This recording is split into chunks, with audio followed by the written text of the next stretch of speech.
Nós fizemos uma atividade, né, sobre a questão dos extremos, né, envolvendo a psicofarmacologia, né. Eu acho que a maioria de vocês conseguiu chegar a uma conclusão, né, de que tem um meio termo, né, tem como conciliar, né. A medicação muitas vezes é útil, mas nem sempre ela vai ser a primeira, deve ser a primeira resposta, né. Muitas vezes ela não faz parte da resposta, né, e, enfim, você acaba tendo exageros aí dos dois lados, né. E começando aqui a nossa disciplina, de fato, né, eu gostaria de fazer uma introdução hoje sobre alguns conceitos, algumas questões, tudo bem, pessoal? Algumas questões importantes aí desse conteúdo. Tá certo? A gente vai... uma vez eu dava aula para uma turma, né, impressionante. Eu cobri do Batman, o pessoal gostava de ficar no escuro lá no fundo, sei lá o que eles faziam, né? Mas eles ficavam lá no fundo tudo no escuro, aí eu ficava só eu na luz aqui na frente. Turma para turma muda muito. Mas então, gente, a gente vai trabalhar com essa definição aqui, esses tipos, né, de psicofármaco. Essa é apenas uma forma de agrupar. É uma proposta aqui feita por esses autores. Né? Você tem outras formas de agrupar os psicofármacos, né? Inclusive, tem alguns aqui que eles poderiam se encaixar em mais de um. Né? O álcool, por exemplo. Né? O álcool ele pode ser um depressor, né? Ele é um depressor, na verdade, mas ele tem algumas características estimulantes também, que a gente vai estudar posteriormente. Né? Então, basicamente, né, gente, a gente tem aqui os estimulantes, né? Anfetaminas, cafeína, nicotina, cocaína. Né? Qual que é a ideia? Por que eles são estimulantes? Porque eles aumentam a ativação do sistema nervoso central. Por isso que eles são estimulantes. Nós temos os depressores. Não necessariamente é para você ficar na bad. Né? A ideia do depressor é que ele vai reduzir, né, o funcionamento do sistema nervoso central. Um outro depressor que a gente poderia citar é o ansiolítico, né? O anticonvulsivo também.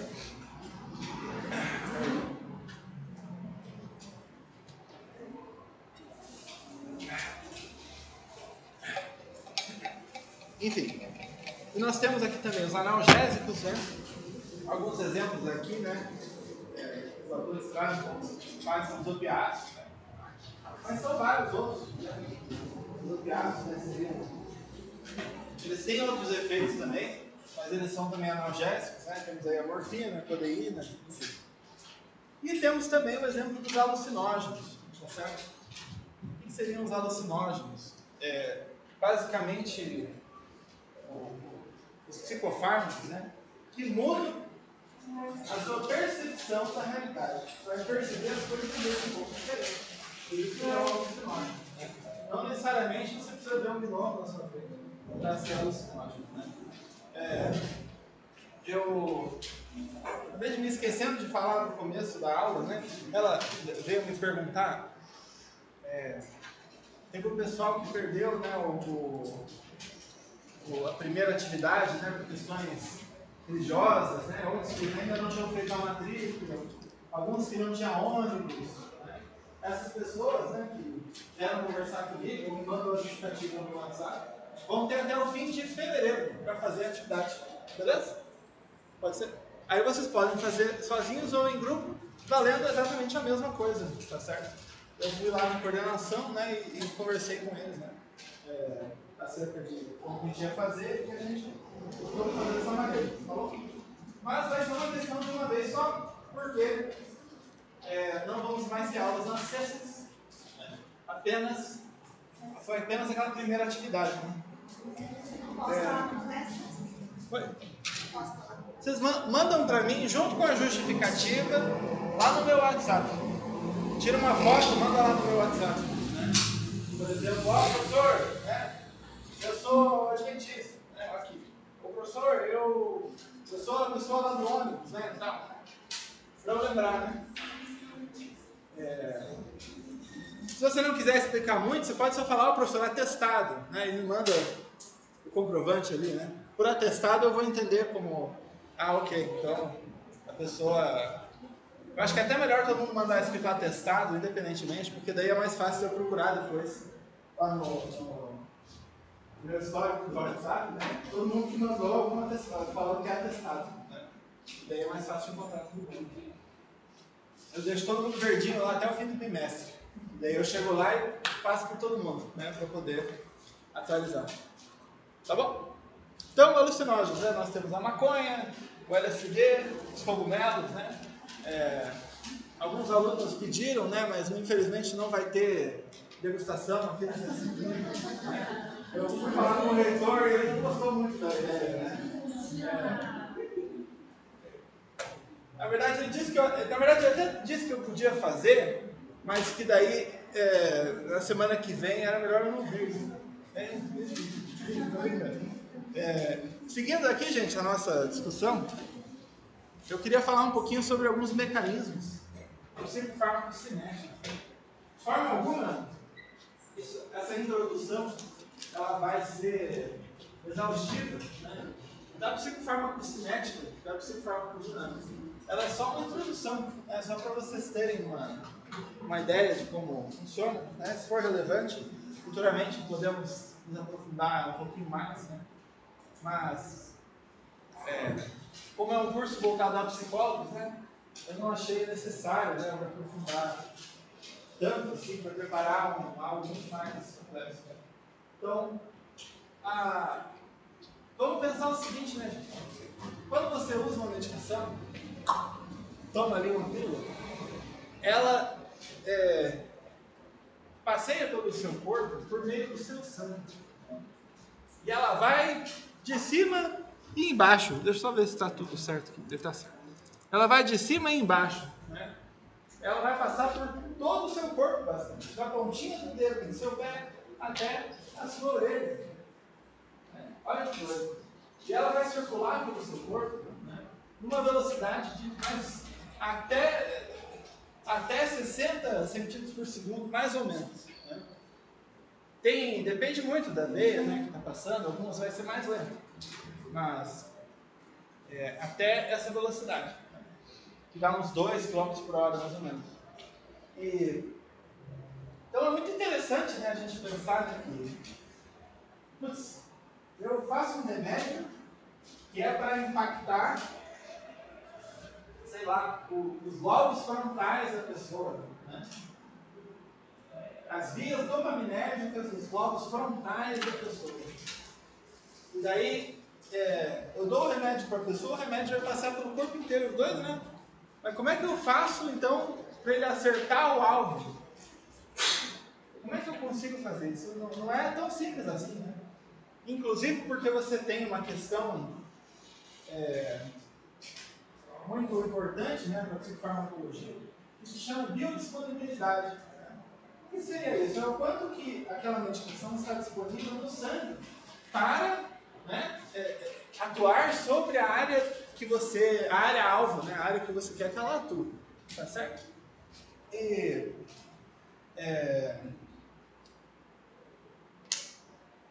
Claro que as substâncias, né, gente, que a gente produz, a gente não, né, os farmacêuticos produzem, elas não vão acertar diretamente no alvo.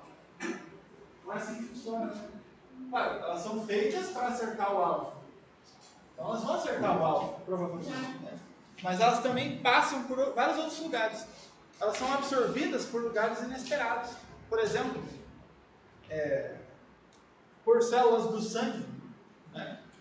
Elas são absorvidas por camadas de gordura, por músculos. Né? Diferentes substâncias em diferentes organismos vão ser absorvidas de formas diferentes. Então, é muito possível, né, que, digamos assim, você pega uma pessoa, duas pessoas que tomem, que seja fluoxetilo, né? Uma que tome 200 miligramas, a outra toma 50, né? E daí, nossa, a pessoa que toma 200, né, ela deve ter muito mais sintoma, né? Precisa de um remédio muito mais forte, que toma 50, mais fraquinho. Não é assim que funciona, né? Porque essa pessoa que toma 50, ela pode ter, de certa forma, uma característica corporal de não absorver tanto nas suas camadas de gordura essa medicação. Então você tem mais remédio disponível no sangue para atuar. Enquanto a pessoa que toma 200, talvez 150 vai tudo para a gordura, tudo para os músculos, tudo para onde não devia ir. Então você tem que dar uma dose um pouco maior para que ela seja disponível no sangue, para que ela possa atuar na área que eu quero que ela atue. Né? Mais ou menos isso. E você tem uma questão também que é importante, que é a questão da interação. Né? Um exemplo que dá para citar é o do ansiolítico e a bebida alcoólica, né? Ou a bebida alcoólica e o anticonvulsivo, né? Aqueles que estão ali nos depressores, né? Eles atuam frequentemente sobre as mesmas vias. Então é possível que se você ocupar uma via inteira com a binga que você tomou, não tenha mais espaço, né, para o ansiolítico atuar onde ele devia atuar. É possível acontecer isso. Quando isso acontece, né, você vai ter digamos assim, aquela medicação não vai conseguir atuar da maneira que ela precisa naquele momento, né? E, digamos assim, é possível que você, por conta da falta de absorção, tenha, né, um nível alto demais dela no seu sangue, né? Então ela não foi absorvida. Isso pode fazer mal. Enfim, basicamente isso. Então, essa é uma questão de interação, né, que acontece. O neurônio, pessoal, vocês estão familiarizados já? Estudaram lá em anatomia? Tudo certo? Né? Sim, estudaram? Tem o dendrito, o axônio, sim, né? Então, nossa, passei aqui, não passou lá, que doido.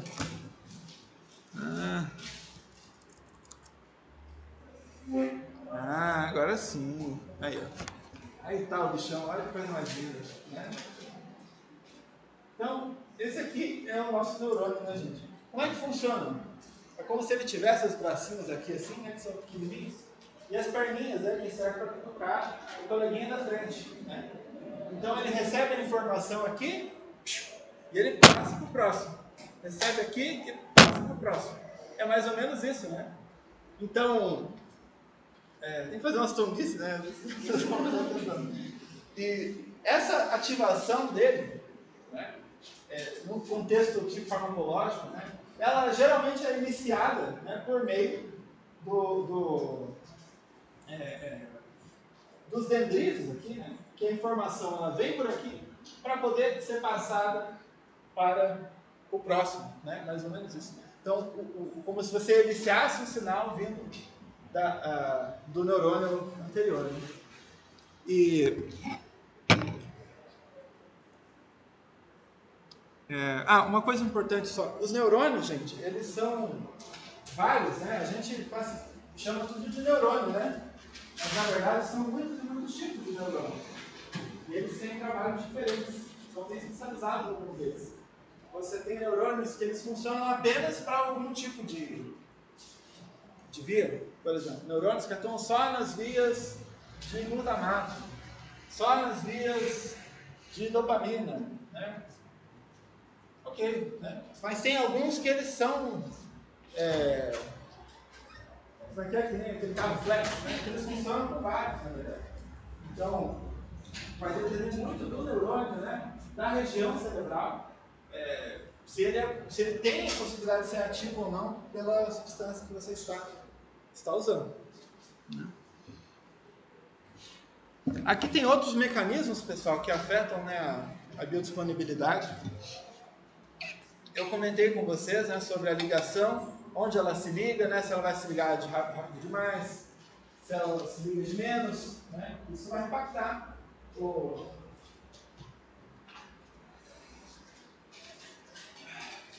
quanto que vai ter no sangue disponível para ela agir como ela tem que agir. Mas tem outras coisas que vão impactar também. Por exemplo, a rota de administração. A medicação que vai agir mais rapidamente vai ser tipicamente aquela feita por injeção, né? Aquela injetável. essa medicação ela vai direto para o sangue, né? Então ela já vai muito rapidamente, eu falei para vocês a velocidade, né, que o sangue pode atingir, muito rapidamente ela vai circular pelo seu corpo. É quase instantâneo, né, o efeito. Enquanto os outros métodos, né, eles podem ser um pouco mais lentos. Por exemplo, a pílula, né? Você tem aquelas pílulas que você tem uma absorção mais rápida, você tem aquelas revestidas que vão demorar um pouquinho mais para ser absorvidas, né? E você tem aquelas mais tecnológicas, né? Que elas vão ter várias camadinhas. Então, como é que funciona? Como se você tivesse... Pensa o seguinte, né? Como se você tivesse aqui... A substância aqui é rosa, né? E daí, o seu corpo consegue eliminar aqui a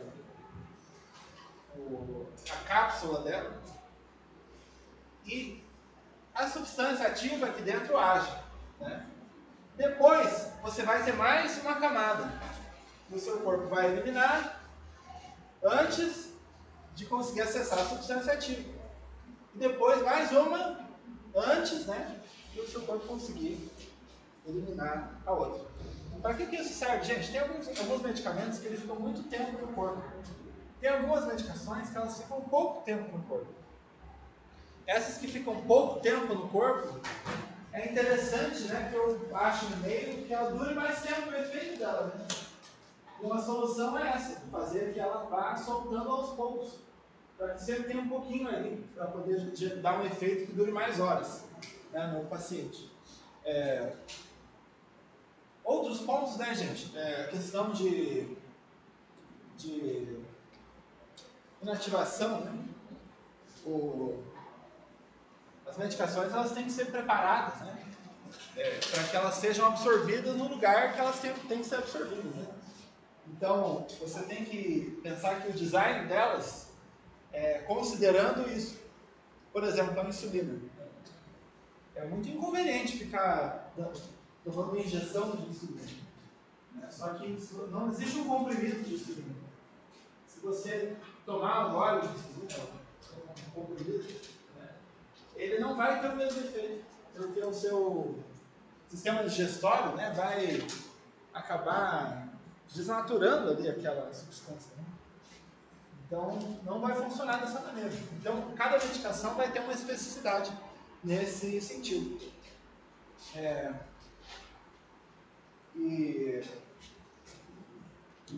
Naturalmente, né, o remédio ele é expelido, né? A todo momento que está entrando o remédio no seu corpo está trabalhando para eliminá-lo, né? Para uma substância externa. Está ali trabalhando para eliminá-lo. E, naturalmente, ele vai sair por meio da excreção. E um ponto interessante, que é um negócio que muita gente faz, mas não pensa, né? É a questão da absorção. Que tem um pouco a ver com isso aqui que a gente falou aqui, né? Quem aí nunca foi numa cervejada e pensou, não, deixa eu cevar o bucho antes, porque senão eu vou ficar muito doido, né? Eu vou comer um pouquinho antes, né? Para não avacalhar demais. Muitos se reconhecem nessa história, ou estão pensando em algum amigo querido aí que está sentado ao lado, talvez, né? Então, para que isso serve, gente? Para atrasar um pouco a absorção do álcool pelo corpo. O álcool vai ser absorvido exatamente da mesma forma, né? Mas você atrasa um pouco. Então você ganha mais tempo ali no seu né? Sem ficar completamente debilitado, né? Mais ou menos isso.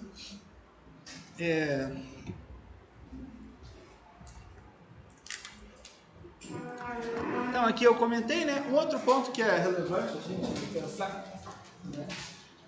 Acerca das mecanismos aí de fármaco.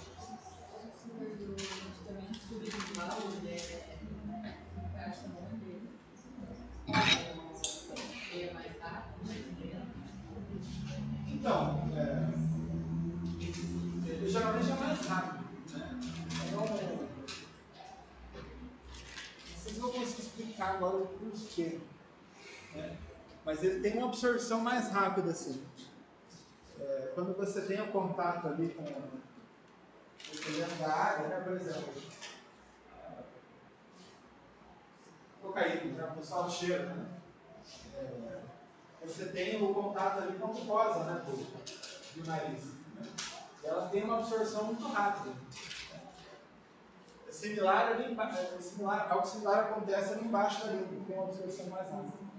Mas o porquê e como isso exatamente acontece, né?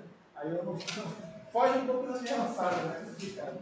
Mas tem algumas medicações que elas são feitas especificamente para isso. Para você usar sublingual, né? Porque daí tem uma ativação mais rápida. Né?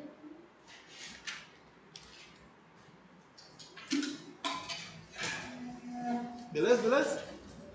Mais alguém? Dúvidas, comentários? Angústias das aflições? Não? Tá bom. Nós temos também as barreiras, né, gente? Uma delas é a barreira placental, né? O que é a barreira placental? É basicamente uma barreira que impede a passagem de certas substâncias, né? Que estão no sangue, para a circulação dentro da placenta, né? Quando tem uma mulher grávida. Para que serve isso? Para evitar o contato do feto com toxinas, né? Que possam estar no corpo da mãe. Porque ele é mais vulnerável, né, à exposição dessas toxinas. Então,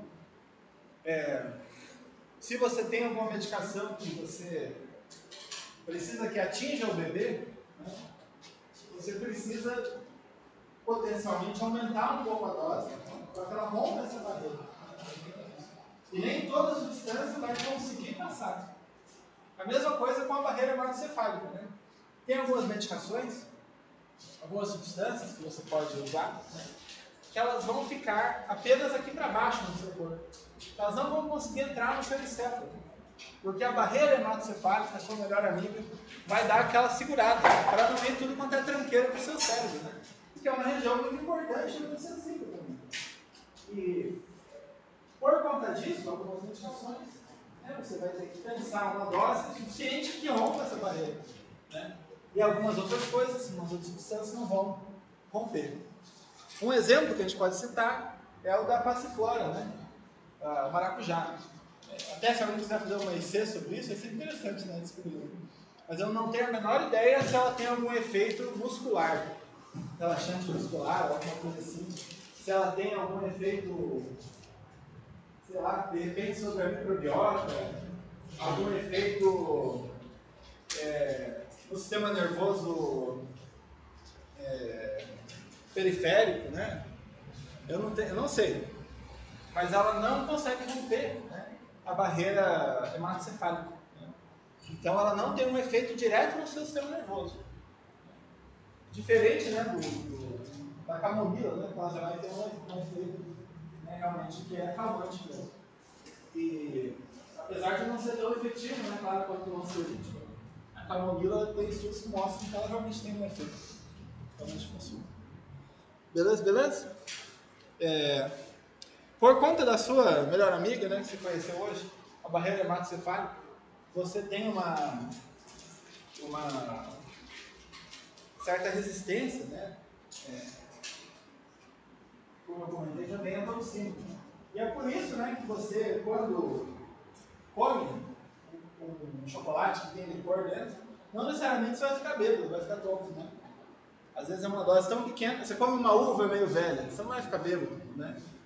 Porque não é suficiente para gerar, né, o efeito de passagem. Né? Tá bom?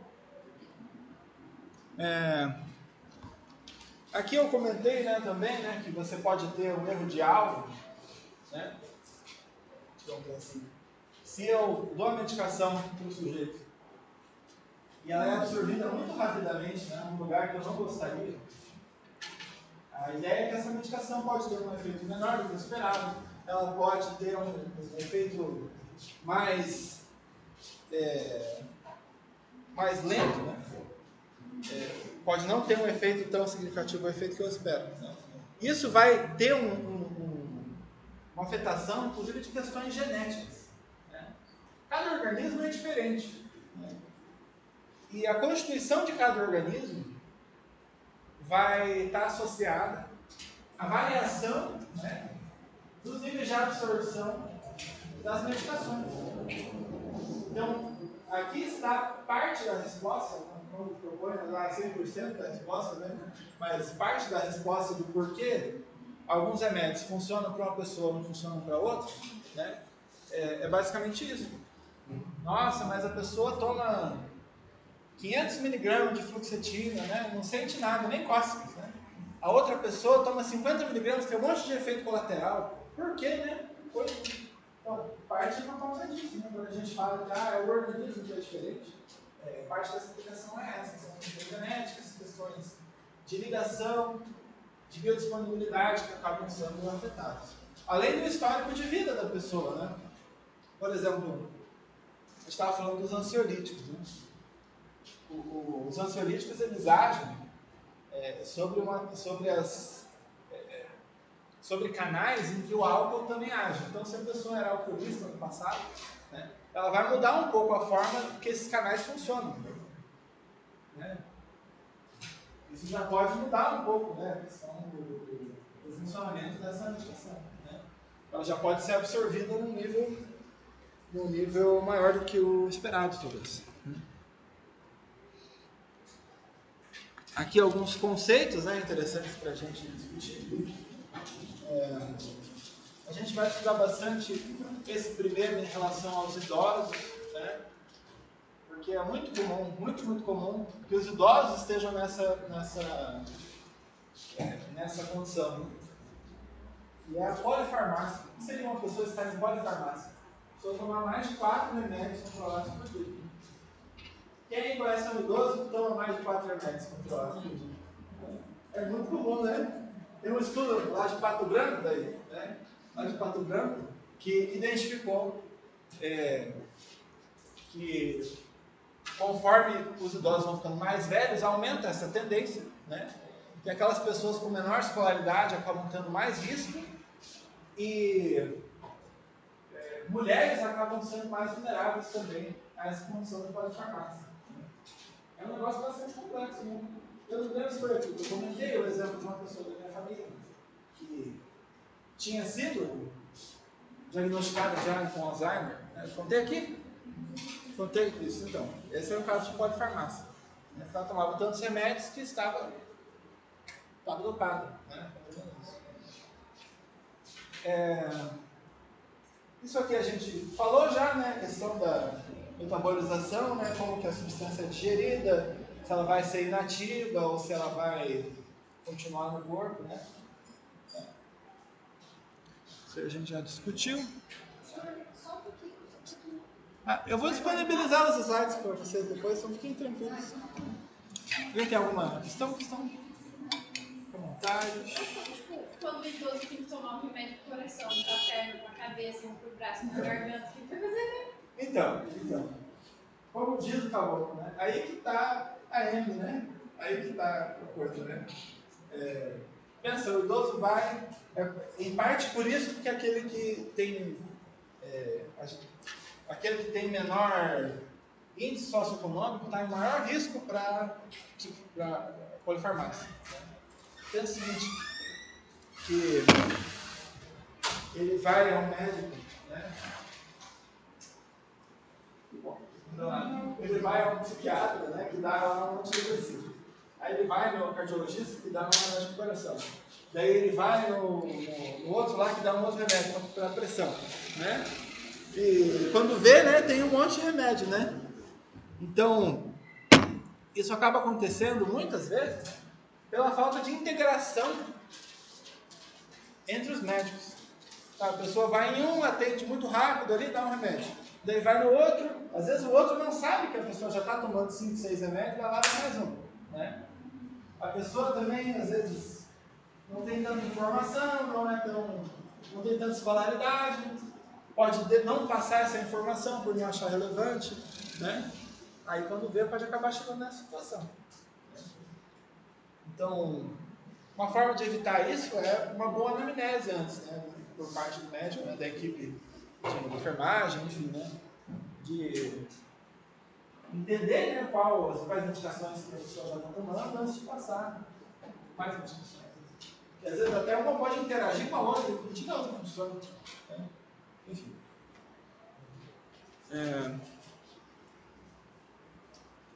Mas aumenta muito o risco isso que eu falei, que a gente chama de ficar dopado. Né? Tem um nome técnico para isso, tá?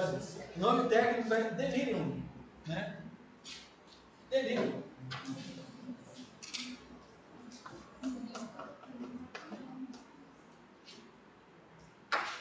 Delírio está classificado como um transtorno neurocognitivo, né? Lá no DSM-5, se quiser dar uma citada, né? Tem lá na biblioteca, e se vocês quiserem eu mando um PDFzinho na faixa, né? Para divulgar para vocês.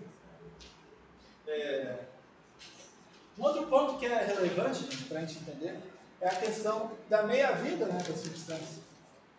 Isso aqui vai gerar um impacto, inclusive, na adaptação da pessoa àquele remédio. Né? Olha só, vocês vejam como elas variam muito. Né? A cocaína é rapidinha, né? Meia hora, uma hora ali já foi. Né? O que seria a meia-vida? Né? Não sei se todo mundo está ligado, né?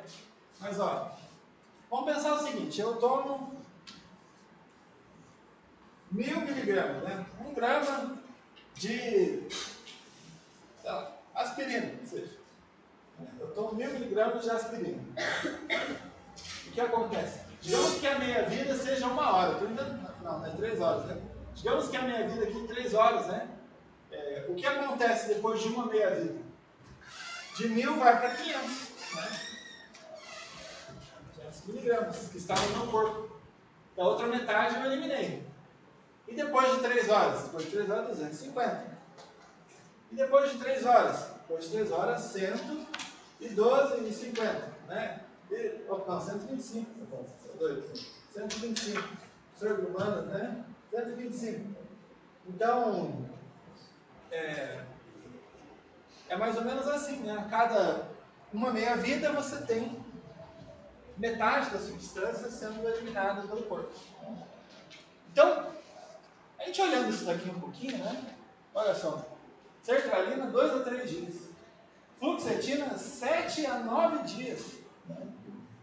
Pensa o seguinte, a cada vez que está entrando, né? Está entrando e está saindo. Né? Vamos fazer aqui uma somista aqui para vocês lembrarem, né? Vamos pensar o seguinte. Vocês aqui estão me dando os remédios, né? Aqui. Você está me dando aqui os remédios, né? Aí você não, e você aqui não. Digamos que eu tenho aqui, cada um aqui, digamos que seja um dia, né? Aí eu vou passando aqui, aí você me dá o remédio. Né? Obrigado. Obrigado. Obrigado. Opa. Obrigado. Entenderam o que aconteceu aqui? A cada momento que passa, o meu corpo está eliminando o remédio. Então eu tenho que continuar tomando para manter aquele mesmo nível. Né? Então, se eu pulo um dia, digamos assim, do remédio, não necessariamente o remédio vai parar de fazer efeito, mas ele vai ficar menos disponível no meu corpo. Porque a quantidade que eu estou expelindo, né, não é vencida pela quantidade que eu estou tomando, porque eu não tomei. Né? Basicamente, isso aí. Obrigado aí, as doutoras.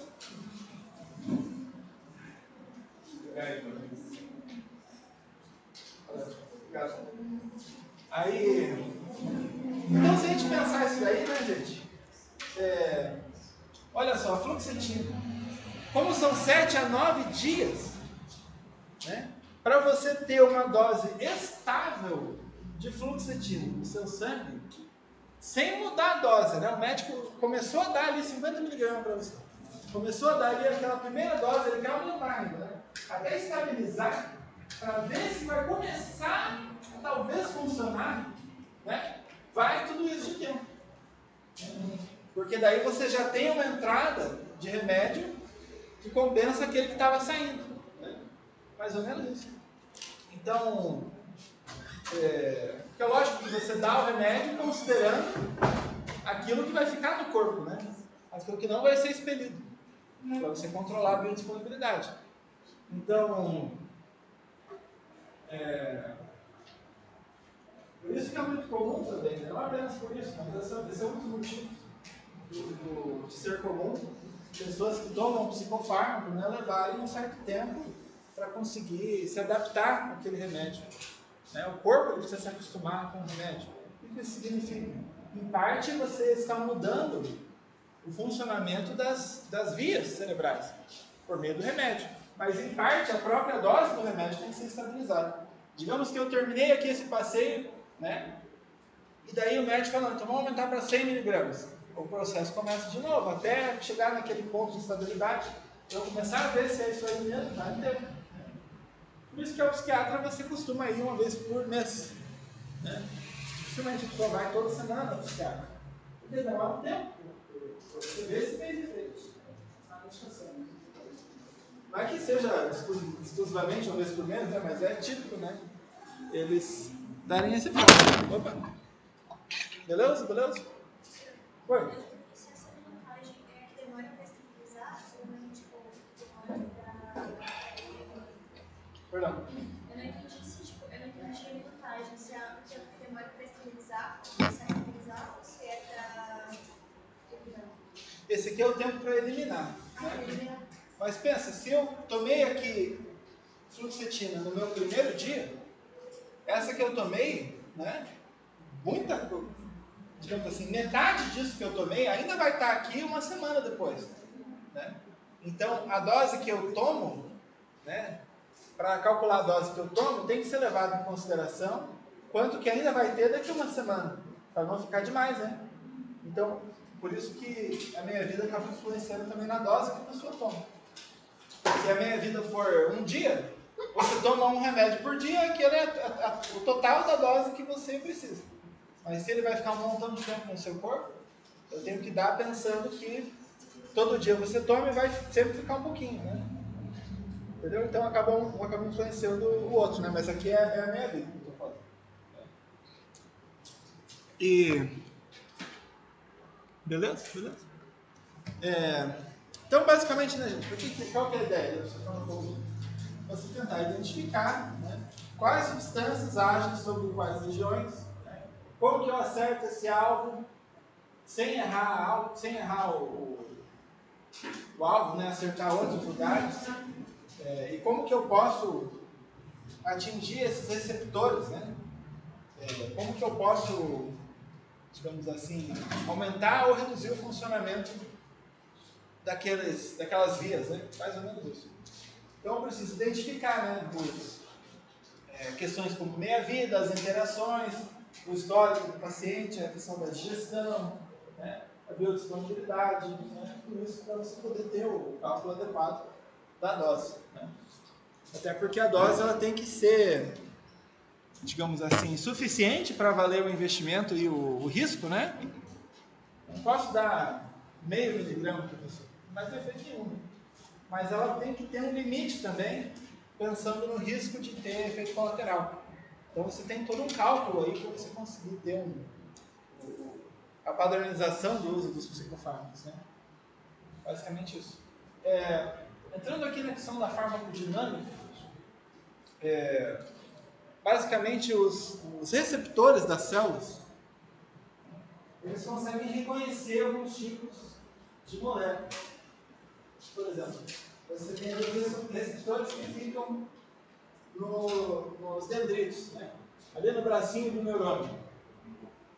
Esses receptores, né, de alguns neurônios, eles podem ativar apenas na presença, né, digamos assim, daquele neurotransmissor específico. Ele só vai dar o chute, né? Sabe o neurotransmissor, né? Que ele dá o high five, daí o axônio passa a informação adiante, né?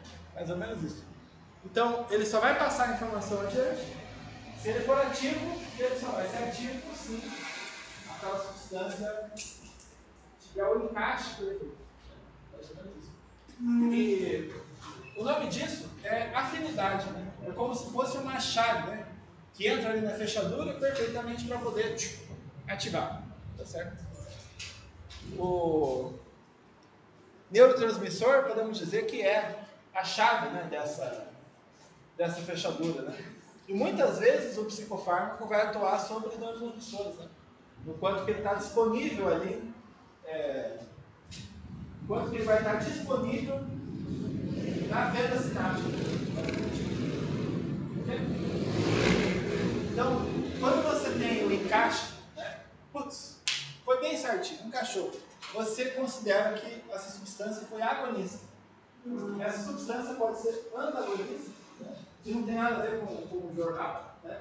Ela pode ser antagonista quando você tem um encaixe parcial, que não encaixa direitinho, que daí ela fica ali estorvando, né, o caminho, né? E não permite que a substância que vai passar de verdade passe, né? Mais ou menos isso. Então, deixa eu mostrar aqui olha só. Então aqui é uma representação, eles não têm esse formato de verdade, tá bom, gente? É só uma representação. Então aqui são os receptores, né? Vamos pensar o seguinte, que aqui na ponta dos dendritos nós temos aqui esse receptor. Na ponta dos dendritos nós temos aqui esse receptor, né? E aqui nós temos o neurotransmissor, né? Que ele foi eliciado, ali, digamos assim, a presença dele foi aumentada, digamos assim, pelo psicofármaco. E daí ele vai encaixar perfeitamente aqui para gerar o efeito, tá certo? Para gerar o potencial de ação do neurônio, né? Que vocês estão vendo lá em neurofisiologia, né? Para gerar o potencial de ação. O antagonista, contudo, ele vai encaixar e ele vai impedir que funcione, né? Mais ou menos assim. Pensa que aqui tem a porta, né?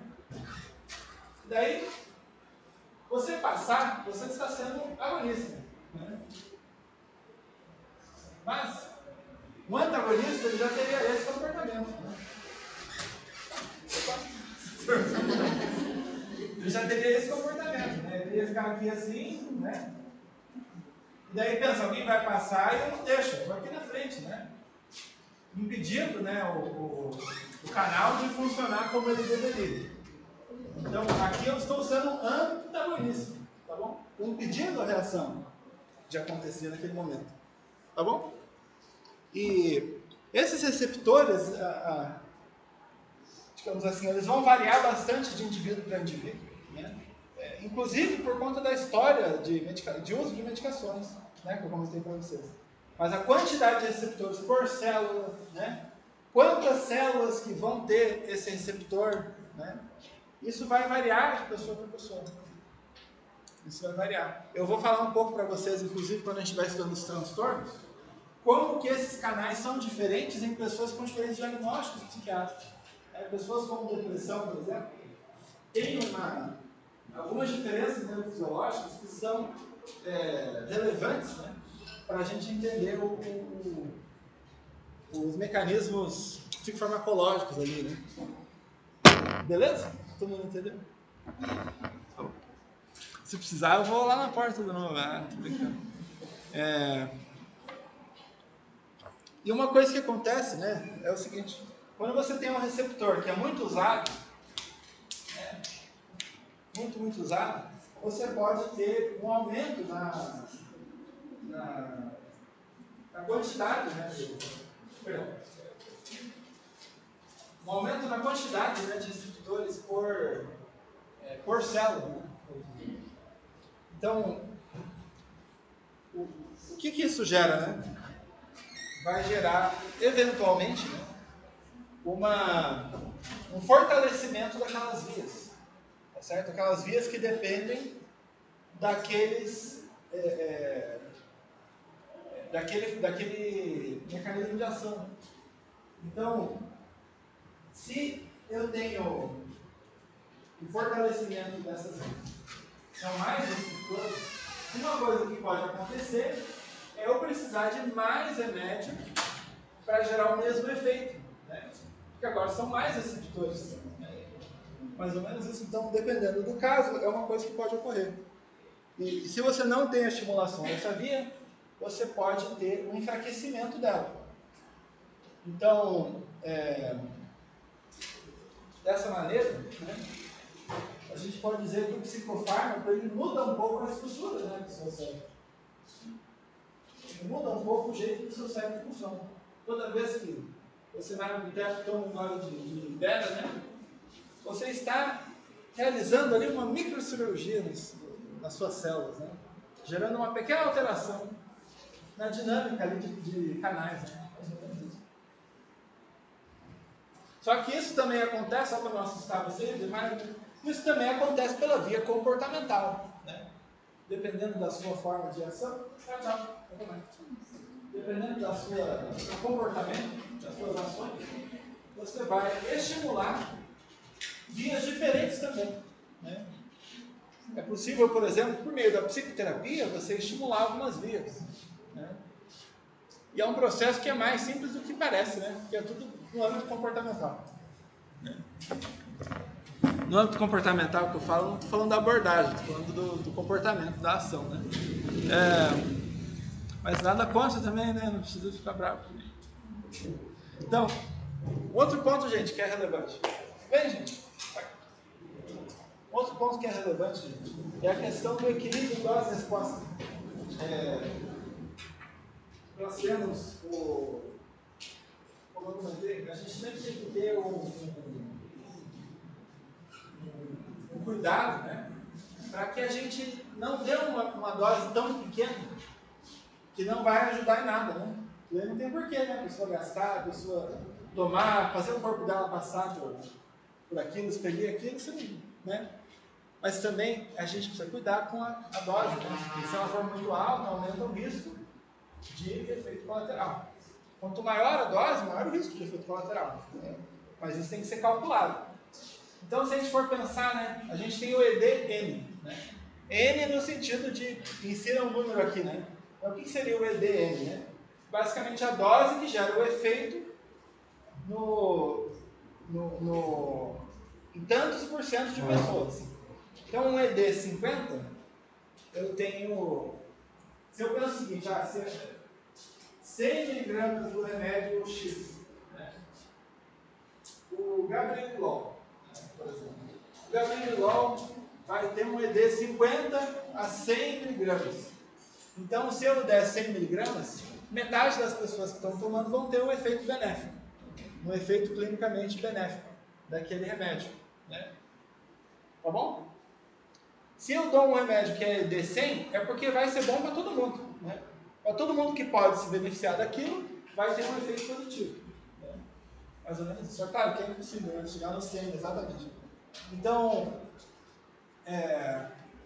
mais ou menos isso. Né? Se você pensar o oposto, né? No risco de ter um efeito adverso, né? Você pode pensar o TD, o TDN. O que seria o TDN? Né? A porcentagem de pessoas, né, de pacientes, que vão ter um efeito adverso naquela medicação. Então, é a chance de dar ruim, de dar um BO, né? Eu tenho que pensar, né, que a cada aumento na dose, eu aumento um pouco a chance dela ter um efeito positivo. Mas eu também aumento a chance dela ter um efeito negativo. Né? Então eu tenho que aumentar até certo ponto que a chance de um efeito negativo ainda seja pequena. Vamos pensar aqui o seguinte, ó, que o remédio hipotético aqui, né, o Gabrielol, né, ele tem aqui, né, uma dose. Né? Vamos pensar que aqui é a dose e aqui é o percentual de pessoas. Né?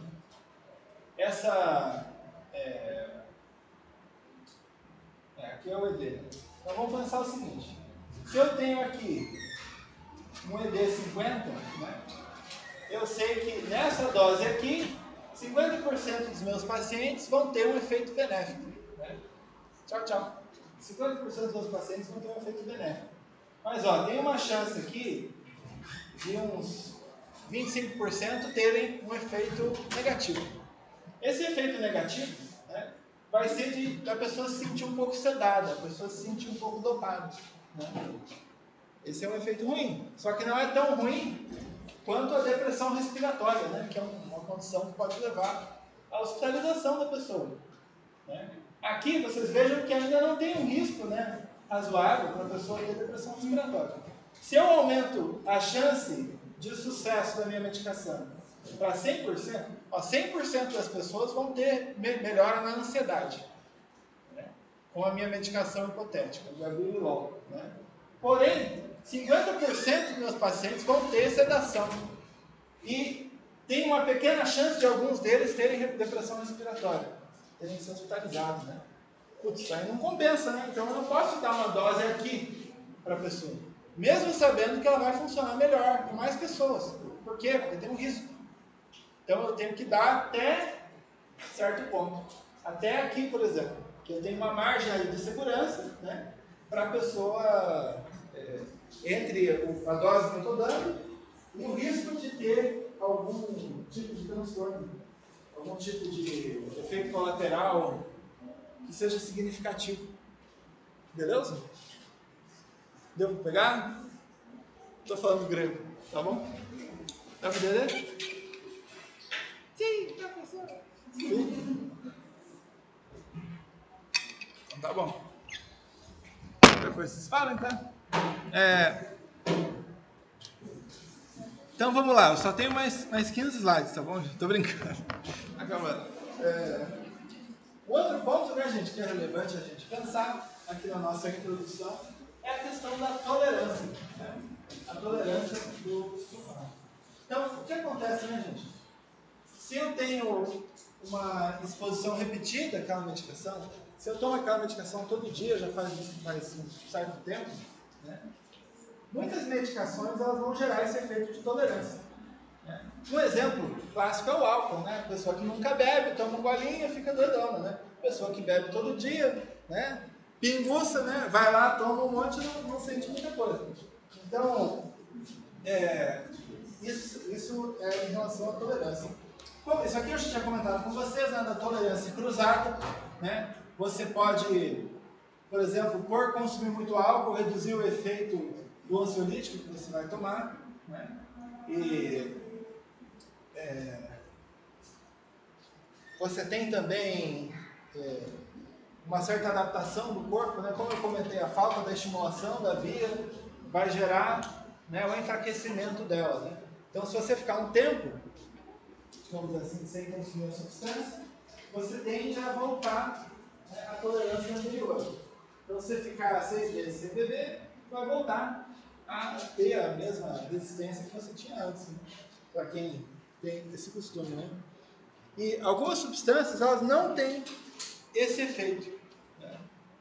Nem toda substância vai gerar esse efeito de tolerância, né? E algumas, inclusive, vão gerar o oposto, né?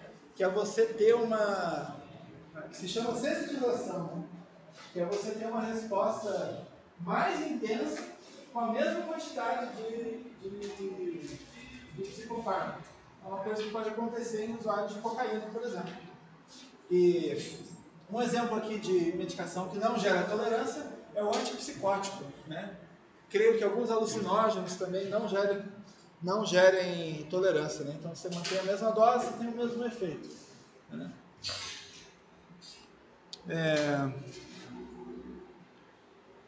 E aqui por último, né, gente? Você tem, só para a gente concluir aqui, né? Alguns efeitos comportamentais da questão do psicofármaco, né? E você tem, isso aqui a gente até já discutiu um pouquinho, né? Mas o uso prolongado, ele deve ser usado quando há necessidade, né? Então o nosso corpo, ele evoluiu, né? O ser humano evoluiu para não tomar remédio, né? Quer dizer, ele não evoluiu para tomar remédio, é a melhor forma de colocar. Então o remédio tem que ser ingerido quando tem uma necessidade clínica. Porque essas medicações, embora elas sejam muito benéficas para quem precisa, elas podem gerar efeitos de longo prazo, né? Por exemplo, pessoas que tomam remédio para desatenção, né? Isso pode gerar prejuízo na memória. Remédios para dormir, alguns deles podem aumentar o risco da pessoa ter Alzheimer lá na frente. Antipsicóticos, alguns deles, principalmente os antigos, podem gerar dificuldades na marcha, lá na frente, dificuldades no andar, né, no caminhar, no movimento. Isso mais os antipsicóticos antigos. Né? Mas mesmo os remédios que hoje a gente vê como seguros, eles podem ter algum efeito menor, né, lá no futuro. Então, isso não significa um não tome, né, mas é um tome cuidado. Né? Tome cuidado. Se a pessoa tem a necessidade, o benefício do remédio vai ser muito maior do que o malefício. Mas se a pessoa não tem necessidade, o malefício pode ser muito maior do que o benefício. Então, por isso que é importante ter esse cuidado. Né? Um outro ponto, mais a caráter de curiosidade, né? É que você tem aqui uma ligação com a próxima aula de neuropsicologia. A gente não viu ainda o que é isso daqui, né? Eu acho que eu vou deixar até para explicar depois, vocês me lembram depois. Mas basicamente uma interação que você pode ter, né, entre a forma que a nossa memória funciona e o uso da substância. Você pode aprender algumas coisas de forma estado-dependente, né? Ou seja, tem algumas coisas que você pode saber só quando você está tomando o remédio, né? Mais ou menos isso. Ou saber melhor quando você está tomando o remédio ou quando não está, né? E um último ponto aqui para a gente discutir, que eu acho que é um dos mais interessantes, é o efeito placebo. A gente também já nem ouviu falar, né? Geralmente quando você faz pesquisas clínicas, por exemplo, será que a psicoterapia funciona? Eu vou fazer psicoterapia com um paciente bipolar. Será que funciona alguma coisa? Você não pode comparar a pessoa que está fazendo terapia com a pessoa que não recebe tratamento nenhum, né? Até porque daí eu não vou estar sabendo se foi a psicoterapia mesmo ou se foi o acolhimento, a conversa que gerou o benefício, né? Então você tem o placebo, né? Que pode ser, por exemplo, um remédio que não vai ter efeito nenhum, um remédio de farinha, de açúcar, ou pode ser uma atividade nova que não tem sentido nenhum. Geralmente para a psicoterapia, um placebo poderia ser ficar fofocando, assistindo novela, mas ainda ter aquele contato, só que sem ser estruturado, sem ser psicoterapia. Esse é um controle para ver a eficiência das técnicas psicológicas, né? Comparado com o placebo. E o que seria isso, né, gente? Você basicamente ter o efeito sem ter uma substância por trás. A pessoa acha que vai melhorar, então ela melhora. Né? O pessoal descobriu isso com pílulas. Então você dá uma pílula de farinha, né, de farinha de arroz para a pessoa toma assim e você fala, olha, essa pílula aqui vai curar você. E a pessoa toma e acabou que fica melhor. Muito doido, né? Esse é um fenômeno que acontece com os seres humanos e tem uma explicação neurofisiológica. A gente vai conseguir elaborar um pouquinho mais dela depois, mas basicamente, né, gente, a percepção acerca do seu estado de saúde, né, a percepção acerca do seu futuro, né, vai gerar um impacto sobre o seu nível de estresse, né? E o estresse, quando ele está muito elevado, ele impede o funcionamento do seu sistema imunológico. Então, quando você dá um placebo para a pessoa acha que vai melhorar, ela fica mais faceirinha, fica feliz. Então está resolvido, tudo bem. Então ela fica menos estressada, o sistema imunológico dela vai funcionar melhor. Então, os dois, né? O sistema imunológico dela funciona melhor. Então é um mecanismo bem interessante, né, que tem uma explicação neurofisiológica, né?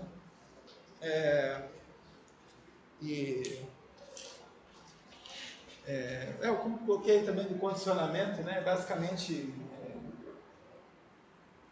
você pode também associar, né? É uma outra questão da aula de memória que a gente ainda não teve. Resquícios aí de quando era a mesma disciplina, né? Eu planejei aí como se eu tivesse tido a gente tivesse dado aula. Mas a questão do condicionamento, se você associa que a calma que você vai sentir, né, vem depois do remédio, muitas pessoas relatam isso, né? Só de você tomar o remédio, antes de ser fisicamente possível dele fazer efeito, você já se sente mais calmo, né? A pessoa toma o remédio, agora está tudo certo. Eu conheço algumas pessoas assim. Mas na verdade o remédio às vezes demora uma hora para fazer efeito. Quando a pessoa acabou de tomar, agora está tudo bem. Isso é um efeito placebo também. A pessoa se sente mais segura, se sente mais confortável. Isso acaba diminuindo o nível de estresse, né, que ela está sentindo. Né? E... Dúvidas? Comentários? Angústias? Alguém? Pergunte. Eu tenho Manda.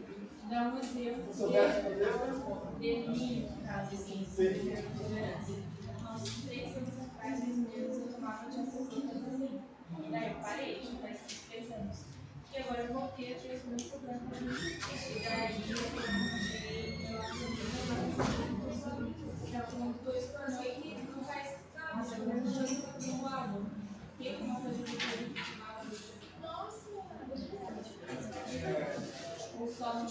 Em muitos casos vai ter a ver.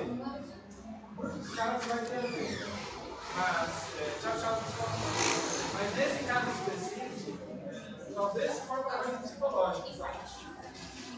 Porque, tipo assim, o danatomia é um remédio mais natural, mais prático. Se você já tem a expectativa de que ele não vai funcionar tão bem quanto o diazepam, é possível que isso acabe gerando um pouco de estresse, assim, um pouco de... Como em relação ao próprio uso do remédio, né? Isso pode deixar você mais alerta, mas no sentido neurofisiológico direto, assim, né? Não indireto, eles vão atuar sobre duas diferenças. O diazepam e a naloxona, eles não competem pelos mesmos receptores. Então não tem essa questão da tolerância cruzada. Mas pode ter essa questão do efeito, eu acho que seria nocebo, né? O placebo e o nocebo. Você acha, se não quiser, tipo placebo reverso, né? Você acha que não vai funcionar e daí não funciona. Mas pode ser isso. Quem mais? Não está funcionando, eu também. Funcionou. Mas eu sou bem negativa, porque se não está funcionando, não está funcionando. Mais pessimista com o negócio. Mais alguém, pessoal? Várias outras coisas interessantes como condicionamento, né? Tem alguns pacientes que conseguem condicionar, associar, né, os estímulos, né, por exemplo, com o remédio com o comportamento. Por exemplo, a pessoa não consegue dormir sem tomar remédio. Então ela começa a fazer o seguinte, ela sempre toma o remédio e daí ela medita e lê um pouquinho. Né? Toma o remédio, medita, lê um pouquinho. Toma o remédio, medita, lê um pouquinho. Faz isso por 1 ano, ela vai associar que o meditar e ler um pouquinho também faz parte do ritual do sono. Né? Então isso pode facilitar que ela depois fique sem o remédio para ela dormir só com a meditação. Né? O dia é um simples. Vai ser hoje, né? Mas um dia. Então ela pode ter esse tipo de condicionamento também. Beleza? Comentários? Mais alguém? Não. Então tá bom. Então eu acho que agora são 10h10. A gente combinou até que horas? 10h20? Então, bora fazer uma atividadezinha? Vamos fazer o seguinte, né? Eu vou pedir para vocês fazerem, né, um pequeno resumo, né, dessa aula. Né? Tentem responder a seguinte pergunta: por que a medicação, né, por que o efeito da medicação muda de pessoa para pessoa? Para entregar? Para entregar isso lá no classe. É rapidinho, é só um negocinho rapidinho. Para valorizar o pessoal que ficou até o final, aí, os guerreiros, né, da psicofarmacologia. Por que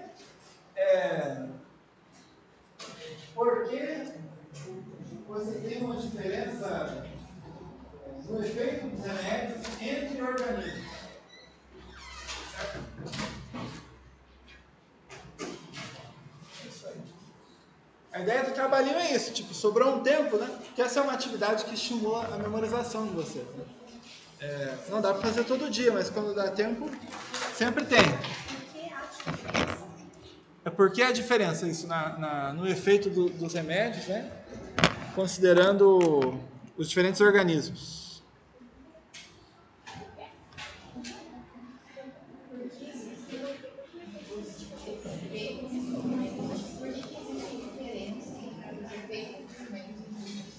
Tchau, tchau.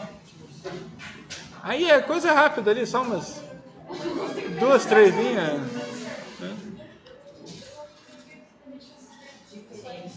O efeito da medicação o quê? Não, sim, mas por quê? Isso, é a pergunta, né? Isso, aham. Oi. Na sexta-feira eu tinha, antes era na CPS, daí tinha mudado, né? Eu não consegui remarcar minhas aulas práticas da autoescola, eu ia ter que pagar, foi por isso que eu voltei. Eu sei que não é justificativa, mas eu ia perguntar se teria possibilidade de eu fazer o trabalho ou não, mas se não, não tem problema. Não, dá sim, mas como não é uma justificativa formal, né? Você pode fazer valendo até 50% da nota até o dia da prova. Pode ser? Beleza? Aí você pode fazer, tranquilo. Mas fica... Quem eu pego o trabalho? Aí eu postei lá tá lá no final dos primeiros slides. Eu postei agora um pouquinho antes de começar a aula. Tá lá no Class. Não sei se vocês têm Class. Estou sem acesso a Class.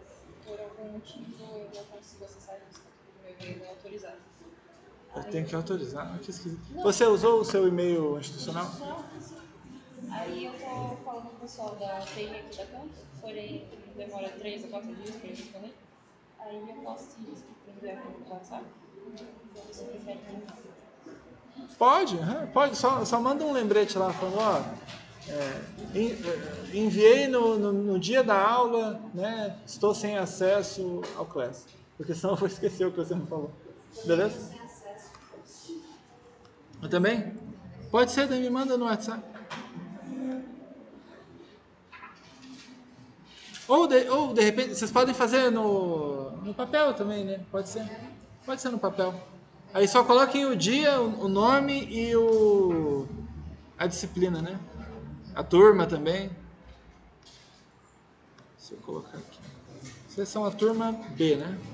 Ah, você ficou. Atividade. Apenas turma B.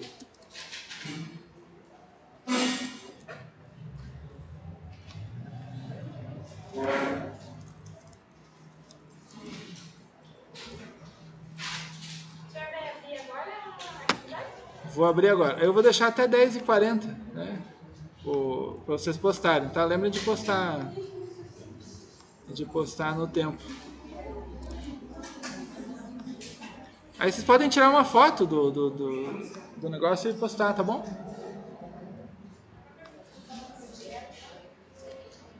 Eu acho que dá. Mas não precisa ficar elaborado. Eu dei 10 minutos, eu sei que é um negócio simples que vocês vão fazer. Umas 2, 3 linhas ali do que vocês entenderam e é isso.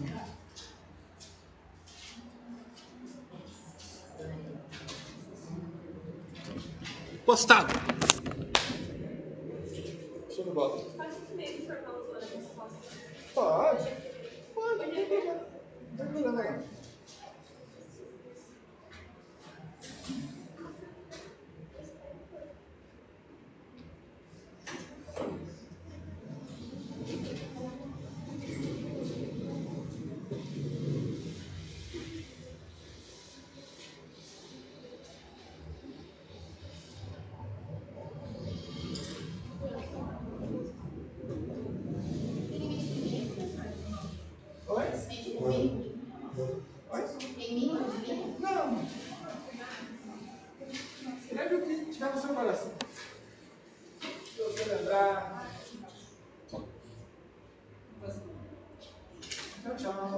Essa aqui, nova atividade de apenas para comer. Você vai passar uma água. Esqueci. Confundi. Deixa eu arrumar. É essa mesmo. Deixa eu arrumar.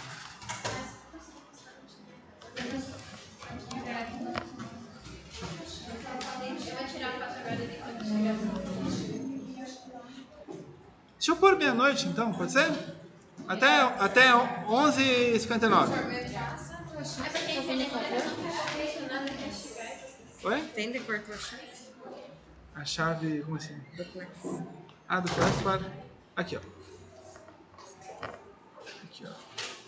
Q, Que T, G, T, T, F, D, E. E